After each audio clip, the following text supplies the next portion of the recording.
السلام علیکم ورحمۃ اللہ۔ درود و السلام ہو پیارے رسول صلی اللہ علیہ وسلم پر، سلامتی ہو ان کی آل اطہار پر، اور سلامتی ہو صالحین امت پر۔ آسمانوں سے آنے والے احکامات اور علوم جب زمین پر نازل ہوتے ہیں تو ان کے لیے کسی دلیل کی ضرورت نہیں ہوتی، وہ تمہارے ذہنوں میں سرایت کرتے ہیں، وہ تمہارے دلوں پر اتر جاتے ہیں اور تمام دنیا والے اسے ماننے پر مجبور ہوتے ہیں۔ ایسا ہی ہوا تھا مکہ میں غار حرا میں۔ آج ہم جسم اور ماورائے جسم پر بات کرنا چاہتے ہیں، جو کہ سریات میں سے ہے۔ جسم جو ہے یہ معلومات کی بنیاد پر چلتا ہے۔ اس میں معلومات کی انتہا یہ ہے کہ آپ جبریل کو بھی زیر بحث لاتے ہیں، آپ عرش کو بھی زیر بحث لاتے ہیں۔ جو انفارمیشن آپ کے پاس ہو سکتی ہیں ان پہ بحث کرتے ہیں، الفا سینٹوری کو رہائش گاہ سمجھتے ہیں، اور اس طرح کی ساری باتیں یہ جسم کے لیے معلومات ہیں، اور یہ جسم کی دنیا کی باتیں۔ اگر ہم جسم کو تقسیم کریں جو کہ پیور میٹیریل ہے تو اس کے قطبین کی بات کریں گے، یعنی دو پولز ہوتے ہیں، جیسے زمین کے دو پول نارتھ پول ساؤتھ پول ہے، اسی طرح جسم کے بھی دو پول ہوتے ہیں۔ ایک اس کو ہم بلکہ احسان کے لیے کہہ سکتے ہیں کہ شہوتین جو ہیں وہ دو پول ہیں، ایک کھانا پینا لالچ حرص و ہوس، اور دوسرا شہوت پسندی یا سیکس۔ بس جسم اتنا ہی، اس سے زیادہ کچھ نہیں ہے۔ یہ حقیقت ایک پینڈولم کی طرح ہے، ایک طرف سے دوسرے طرف جائے گا، وہاں سے پھر پہلے کی طرف آئے، بس اتنی ہی زندگی ہے جسم کی۔ آج کے جدید دور میں جب کہ بحث کی جا رہی ہے قرآن، سدرۃ المنتہا، انسانوں کی روحوں کی، یہ سارے کے سارے اطمینان ذہن ہے، کیونکہ کبھی بھی اس سے آگے کوئی نہیں جاتا۔ اطمینان ذہن کی خاطر ہی سب کچھ چل رہا ہے۔ اپنے فین فالوئنگ کے لیے جو پسندیدہ ٹاپک ہیں انہی کو سلیکٹ کیا جاتا ہے۔ خشک موضوعات جو انسانوں کو اس طرح کی رغبت بھی نہ دلا سکے ان پہ بات کون کرے گا؟ تو ہم بات کر رہے تھے کہ جسم جو ہے اس کے دو پول ہیں، ایک فوڈ حرص و ہوس آرائش و زبائش، اور دوسرے پول پر شہوت ہے، سیکس ہے۔ بس یہ پینڈنٹ کی طرح گھومتا ہے، ایک سے دوسرا اور دوسرے سے پھر پہلا، یوں ہی یہ چلتا رہتا ہے۔ اگر آپ کو ایک جسٹ اینیمل سے نکل کر اس سے تھوڑا سا آگے سوچنا ہے تو پھر آپ کو ایک اور خوبی ملے گی، وہ ذہن ہے۔ یہ ذہن جو ہے یہ صرف اور صرف جسم کے بارے میں ہی سوچ سکتا ہے۔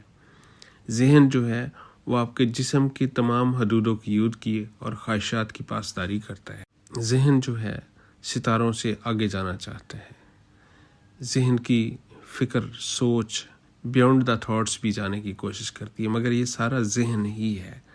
گویا جہاں تک آپ کے حواس کام کر سکتے ہیں، جہاں تک آپ انفارمیشن اکٹھی کر سکتے ہیں، وہ صرف اور صرف ذہن ہی کا کام ہے، اور اس کی کامیابی ہی دنیا کی کامیابی تصور کی جا سکتی ہے۔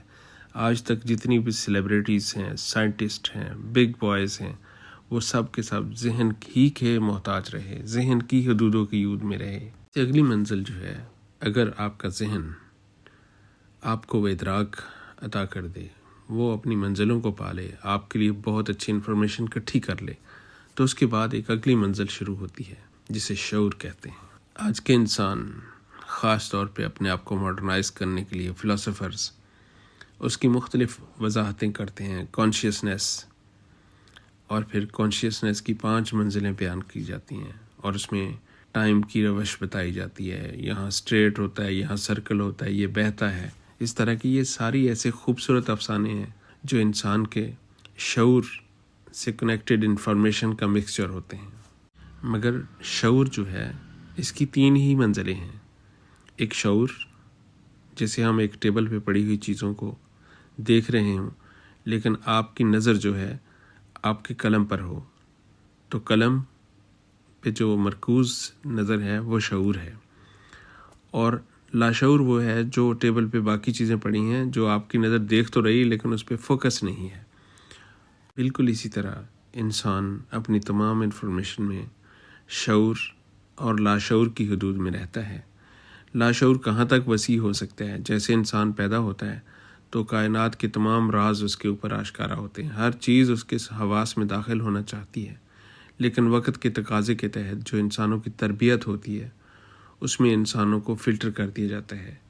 جیسے بچپن میں انسان تمام جانوروں کو، تمام چڑیوں کو الگ الگ پہچانتا ہے، مگر وقت کے تحت، ضرورت کے تحت وہ چڑیا ساری اکٹھی ہو کے ایک چڑیا آتی ہے اور انسان دوبارہ الگ الگ پہچان نہیں سکتا۔ اسی طرح لاشعور جو ہے اس میں بھی آپ کی پوری کائنات ہے، جہاں تک آپ کی انفارمیشن جا سکتی ہیں، جہاں تک آپ ان کو حاصل کر سکتے ہیں، وہاں تک سارے کا سارا لاشعور ہے، کیونکہ آپ نے اس کو پہلے شعور میں لائے تھے، آپ کے علم میں تھا، لیکن بعد میں آپ کے غیر ضروری حصہ جو ہے اس کو الگ کر دیا گیا اور اس کے اوپر آپ کا فوکس نہیں رہا، جس سے آپ سردیوں میں گرم کپڑے پہنتے ہیں، ایک سویٹر پہنتے ہیں، کوٹ پہنتے ہیں، وہ ہوتا تو آپ کے جسم کے اوپر ہے لیکن آپ کے شعور میں نہیں ہوتا۔ ایسا ہی کائنات کی جو انفارمیشن ہے وہ آپ کے شعور میں نہیں رہتی، اس کے پیچھے لاشعور میں چلی جاتی۔ تحت شعور یہ اس سے اگلی منزل ہے۔ دراصل یہاں جو تعریف ہم کرنا چاہتے ہیں وہ تھوڑی کتابوں سے مختلف ہے۔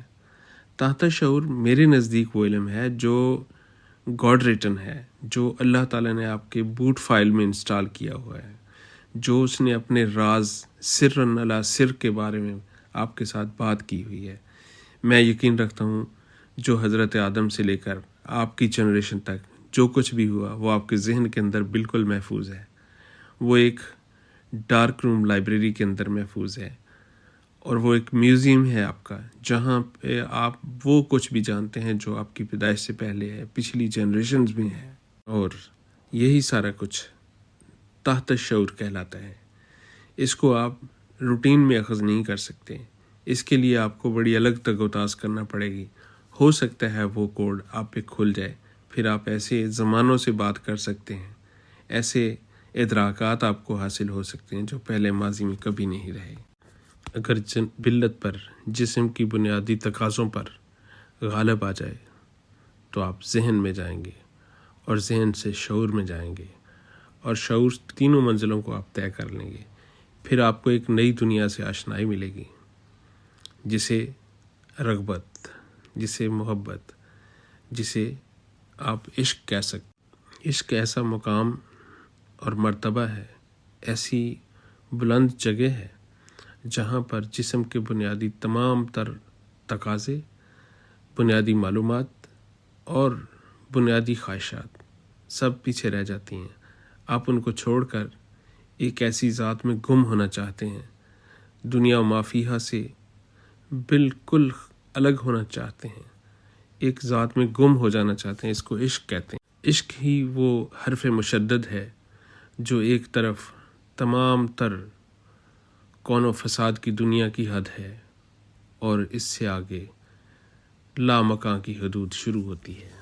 اسی عشق کی وجہ سے انسان ایسی دنیا میں چلے جاتے ہیں جہاں تمہارا کوئی پیرامیٹر کام نہیں کرتا، جہاں تمہارے یہاں کے سیکھے ہوئے قانون کام نہیں کرتے۔ اس لیے جو اس دنیا کے لوگ ہیں، جو اس دنیا کو سب کچھ مانتے ہیں، ان کو کبھی اس دنیا کی خبر نہیں ہو سکتی، ادراک نہیں ہو سکتا، احساس نہیں ہو سکتا۔ بیچارہ کس لیے بیکار کھڑا رہتا ہے، خالی دامن، خالی ذہن اس لیے رہتا ہے کہ وہ یہاں کی سند مانگتا ہے اور وہاں سند چلتی کوئی نہیں، یہاں کا قانون وہاں چلتا کوئی نہیں، اس لیے وہاں وہ کبھی کامیاب نہیں ہو سکتا۔ اس منزل پر گفتگو ختم ہو جاتی ہے، وہاں پر صرف سمیع بصیرہ رہ جاتا ہے، اور رہ ہی کچھ نہیں جاتا۔ یہ ورطۂ حیرت ہے، یہاں انسان کا تمام عقل کا کھیل ختم ہو جاتا ہے۔ یہاں سے دنیا ہے الگ شروع ہوتی ہے، یہاں وقت، ماہ و سال سب پیچھے رہ جاتے ہیں، یہاں کوئی چیز دنیا کی باقی نہیں رہتی۔ اسی لیے عاشق دنیا کو بھول جاتے ہیں، کب سورج نکلا، کب غروب ہوا، شب و روز کا فرق ختم ہو جاتا ہے۔ وہ نہ سونے والے، نہ اونگ آنے والے رب کے بندے بن جاتے ہیں، ان کے لیے کوئی وقت مقرر نہیں، وہ ہمہ وقت حاضر رہتے ہیں۔ آئیے میرے ساتھ تصورات کی دنیا میں، تخیلات کی دنیا میں اپنے تحت شعور سے آگے کی منزلوں میں بارگاہ رسالت میں چلتے ہیں۔ ہم تصور کر رہے ہیں کہ فجر کی نماز ابھی ختم ہوئی اور حضور نبی کریم صلی اللہ علیہ وسلم اپنے ایک محبوب صحابی مدنی ہیں حضرت حارثہ رضی اللہ تعالیٰ عنہ، ان کو ساتھ لے کر چلتے ہیں۔ میرا تصور یہ کہتا ہے کہ نرم ریت ہے اور ہلکی سی ہوا چل رہی ہے اور یہ صحابی آپ کے پیچھے پیچھے چل رہے ہیں، ساتھ ساتھ چل رہے ہیں، اور آپ نے ان سے پوچھا کیف اصبحت یا حارثہ، یعنی اے حارثہ تم نے صبح کیسے کی؟ تو وہ صحابی عرض کرتے ہیں اے اللہ کے رسول، میں نے صبح ایمان کامل کی حقیقت کے ساتھ کی ہے۔ آپ نے فرمایا ہاں، ہر چیز کی ایک حقیقت ہوتی ہے، تمہارے ایمان کی حقیقت کیا ہے؟ تو اس نے عرض کیا کہ میں جہنم میں لوگوں کو گرتے پڑتے دیکھتا ہوں، میں لوگوں کی جنت میں ضیافتیں دیکھتا ہوں۔ پھر اس نے ایک ہاتھ اٹھایا آسمان کی طرف کیا اور کہا کہ میں اپنی نظروں سے عرش عظیم کو دیکھتا ہوں۔ حضور نبی کریم صلی اللہ علیہ وسلم نے فرمایا فلزم فلزم فلزم یا حارث، یعنی اے حارث تم یہاں ہی رک جاؤ، یعنی اس سے آگے کچھ کہو گے تو کیا ہوگا؟ یا ایک یہ مفہوم لیا بھی جا سکتا ہے کہ فلزم یعنی اس کو اپنے اوپر لازم کر لو، یعنی تم یہاں پکے رہنا۔ تو ایسی صورتحال میں ایک عاشق کس منزل پر ہے آپ ادراک کیجئے، اپنے تصور میں سوچیں۔ اگر یہی عشق غالب آ جائے، اگر یہی منزل قائم رہے، تو پھر حضور نبی کریم صلی اللہ علیہ وسلم فرماتے ہیں کہ تم اللہ کی عبادت ایسے کرو جیسے تم اس کو دیکھ رہے ہو۔ اگر یہ نہیں تو کم از کم ایسا ضرور پاؤ کہ وہ تمہیں دیکھ رہا ہے، اور یہ ایمان کی کمتر منزل ہے۔ یہ عام عوام لوگوں سے خطاب نہیں ہے، یہ عوام الناس کی بات نہیں ہے۔ عشق جب اپنی معراج کو پہنچتا ہے تو پھر یقین کی منزلیں شروع ہوتی ہیں، پھر تصورات اور تخیلات اور سارے جسم کے جتنے بھی حاصل شدہ معلومات تھے ان کا معنی اور مفہوم بدل جاتے ہیں۔ آج تک کچھ لوگ اس بات پر بضد ہیں کہ حضور نبی کریم صلی اللہ علیہ وسلم کو معراج خواب میں ہوا تھا۔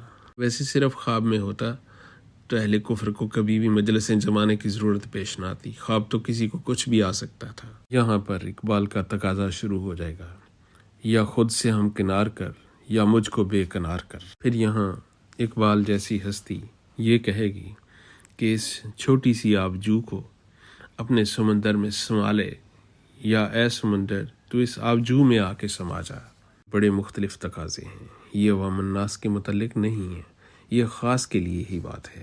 اگر اس مالک و مختار کی فیاضی جاری رہی اور اس کا سایہ قائم رہا اور عنایات اور شفقتیں آپ کے ساتھ رہیں، جس عشق کی زمین پر آپ اگے تھے وہ قائم رہا، تو پھر حقیقت الحقائق آپ کے سامنے ہوں گے اور پھر آپ اس کو پالیں گے، پھر آپ پہ وہ سر سرمدی کھل جائے گا، پھر وہ آپ کے سامنے آ جائے گا سب کچھ جس کا تقاضا کرتے ہوئے لوگوں نے اپنی جانیں قربان کر دیں۔ اقبال رحمۃ اللہ علیہ کے اس شعر کے مصادق آپ کے سامنے وہ سب کچھ ایسے یہاں ہو جائے گا جیسے حضرت اقبال نے فرمایا تھا میں سراپا جستجو تھا اور نہاں کچھ بھی نہ تھا، یا پھر بے خودی کے عالم میں آپ نے فرما دیا یہ کیا غضب کیا مجھ کو ہی فاش کر دیا، میں ہی تو ایک راز تھا سینہ کائنات میں۔ اگر آپ نے یہ ادراک، یہ احساس، یہ منزل بمنزل سفر دوبارہ اخذ کر لیا، محسوس کر لیا، تو پھر آپ کے لیے ایک ہی صدا رہ جائے گی، لوح بھی تو قلم بھی تو۔ لکھ اپنی مرضی سے جو چاہتا ہے، اپنی تقدیر کو، اپنے مقدر کو، اپنے علم کو، اپنی رفعتوں کو، اپنی بلندیوں کو خود لکھ۔ بارگاہ الہہ میں التجا ہے کہ ہماری اپنے نور سے نوازش فرمائے، بصدقہ محمد الرسول عربی اپنے کرم سے ہماری رہنمائی فرما دے، دستگیری فرما لے، تاکہ ہم راہ راست پر رہ سکیں اور اپنے مقام مطمع نظر منزل پر پہنچ سکیں۔ آمین۔ جزا اللہ عنا محمد ما ہوا اہلہ۔